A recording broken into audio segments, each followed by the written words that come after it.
No matter what you have planned tomorrow, I think the weather tomorrow is going to be a little bit better than it was today. And the reason why is we won't have the influence of the lake. So if you plan on getting out tomorrow, expect a lot more sunshine, expect warmer temperatures. We do have some things that I want to talk about, though, because all of this nice weather, especially when it lasts for a week or more, does have a little bit of a price.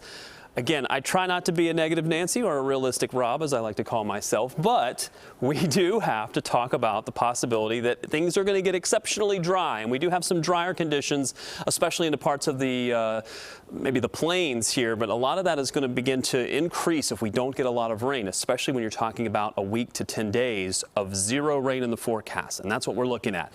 But it does make for exceptional days when it comes to the weather. Clear skies for now. Temperatures are 50s and 60s. I think the temperatures are feeling great. It is a little bit on the chilly side during the overnight. Crisp and clear skies. We do have air quality that has improved, especially from what we saw maybe over the past 48 hours or so.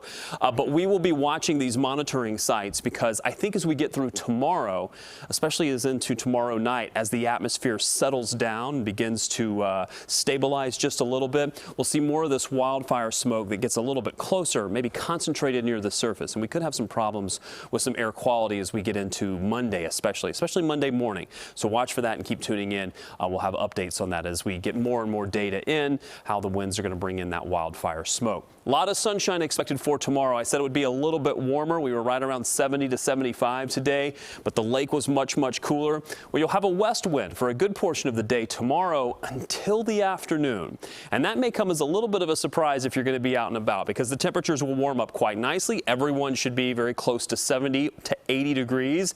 But then once that east wind kicks in, once we get from midday into the 70s to near 80, a very cool breeze will come in off of the lake, and it could be quite chilly as we get into the afternoon, and it may happen pretty quickly if you're maybe along the lakefront. So just watch for that. It will cool down at some point. We do have a lot of sunshine in the forecast. By the way, the long-term forecast, 6 to 10 days out, is still keeping us very mild, but your 7-day includes a lot of sunshine, maybe with some of that smoke on Monday, but it's sunny skies across the board. I have no rain in the forecast. Beautiful conditions, though, 70s and 80s for your daytime highs. It looks great, though, Rob. Thank you.